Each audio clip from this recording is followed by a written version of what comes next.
ये मेरे बच्चे कहाँ से आएंगे? इतनी छोटे उम्र में बता दिया मेरे बच्चों को।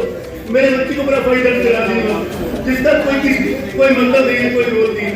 बाकी मेरी आपसे यही प्रार्थना है कि मेरे साथ दीजिए, सच्चाई का साथ दीजिए और आप जो चाहें जहाँ चाहे मैं जांच करवाने के लिए। कोई भी फ्रॉड किया गया तो सिर्फ दरोगा जी द्वारा किया गया या उनकी पत्नी द्वारा किया गया? उनकी पत्नी नहीं, उनकी पत्नी के नाम पे पंप हुआ, सारी चीज उन्हें पता थी, लेकिन उन्होंने फिर भी हमें गुमराह करते हुए हमारे से पैसे लगवाए और हमारे पैसों को हड़प करने की मंशा से ये सारी की सारी कार्रवाई करेगी जब तक दरोगा जी यहाँ है।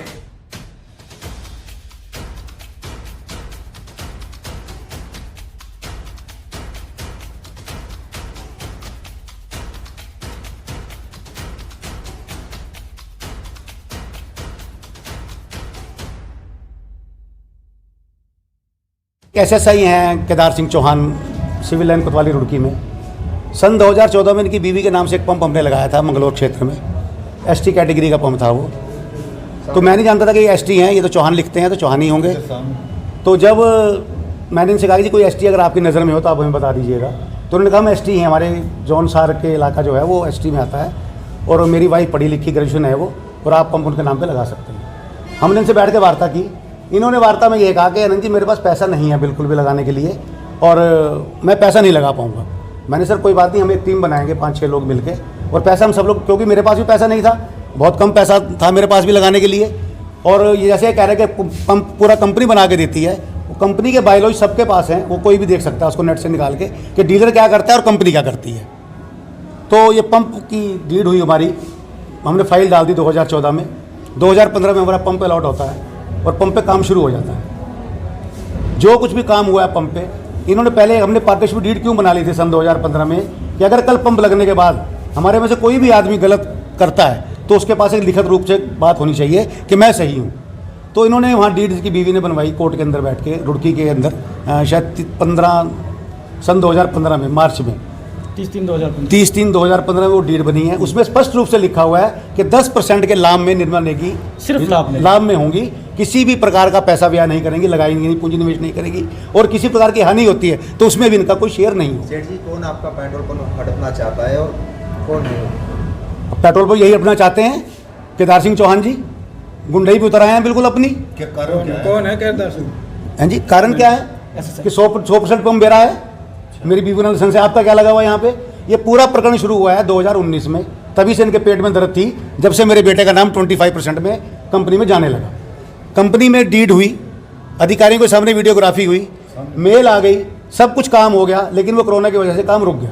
फिर पंप पे कोई एरर आए, हमारे पंप उसमें बंद हुआ कुछ टाइम के लिए, वो सारे एरर ठीक हो गए, क्लियर हो गए, कंपनी क्लीन चिट मिल गई। अब विवाद क्या कि उन्होंने पंप पे कब्जा कर लिया है, मेरे खिलाफ मुकदमे झूठे दर्ज करवा दिया मेरे बेटे और मेरे ऊपर कि उन्होंने फर्जरी डीड बनवा रखी है, बैंकों में अकाउंट खोल रखे हैं। आप ये बताइए कि फर्जी डीड बनती है कोर्ट के अंदर?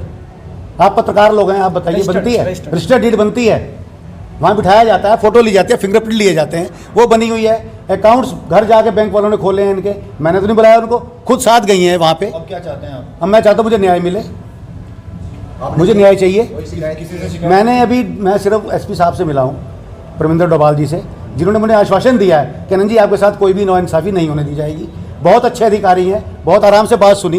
उन्होंने कहा अगर इसमें हमारे डिपार्टमेंट का आदमी दोषी है तो सजा उसको दी जाएगी, आप दोषी हैं तो आपके खिलाफ मुकदमा दर्ज। आपने एक बात कही कि वो आपके पेट्रोल पंप पे गए और वहाँ से कागज ले उन्होंने पंप यदि वो ऐसे ही करके कब्जा कर लेते तो कब्जा कर ही लिया सर उन्होंने। क्या कर लेंगे आप? वही बैठे हैं सर, वही तेल बेच रहे हैं वहाँ पे, जो मेरा वहाँ पे प्रोडक्ट है डीजल पेट्रोल मोबिल, वही सब बेच रहे हैं। मैं तो वहाँ गया ही नहीं क्योंकि मुकदमे दर्ज करवा दी, मैं कहाँ जाता वहाँ। कब्जा किस तरीके से किया है? कब्जा 20 तारीख को FIR कराते हैं, 20 में या 19 में, जब भी 19 तारीख रात को 11 बजे FIR होती है। मेरे पास 8 बजे फ़ोन आता है मंगलौर कोतवाली से कि अनंत जी आप कहाँ हैं? आनंद जी बोल रहे हैं। जी सर। बोले आपके खिलाफ एक कंप्लेंट आई है, हमें उसकी जांच करनी है। मैं सर बिल्कुल, मैं शादी में जा रहा हूँ, भतीजी की शादी है मेरी पंजाब में, वहाँ से आने के बाद आप समय दीजिए, मैं आ जाऊँगा। तो बोले ठीक है, आप 22 या 23 तारीख में सुबह 11 बजे आ जाइएगा, हम आपसे बात करेंगे। तो क्या दरोगा जी अब धमकी भी दे रहे हैं किसी बात? हाँ बिल्कुल, धमकी दे रहे हैं उल्टे केसों में फंसाने की। जब मेरे वकील साहब उससे बात करने के लिए गए, हमने कहा फिर भी फैसला हो जाए, तो अपने पद का दुरुपयोग कर रहे हैं ये। और मेरी प्रशासन से ये मांग है, जब तक इस केस की जांच चलती है, निष्पक्ष जांच होगी, मुझे पूर्ण विश्वास है, क्योंकि एसपी साहब ने मुझे विश्वास दिलवाया है, इसको यहाँ से हटा दिया। क्या ये आपके कब्जे कर रहे हैं? यदि नहीं मानते हैं, अभी आपने कहा कि तो फिर हम मुकदमा दर्ज कराएंगे। मुकदमा अगर वहाँ फिर भी नहीं होता कुछ, तो फिर आत्महत्या ही हमारे पास एक रास्ता होगा, उसके सिवाय कुछ। हम 3 घर के मेंबर हैं, हम तीनों आत्मदाह कर लेंगे। आज ये प्रेस के सामने में कबूल करते हैं। We are the tomorrow makers, movers, shakers, creators, future shapers. boundary breakers. We are the dreamers of dream. We are the future of our country and the world. We are the students of Phonics. Phonics Group of Institutions, Roorkee, Foundation for Life. Roorkee College of Engineering. Everyone here has an origin story.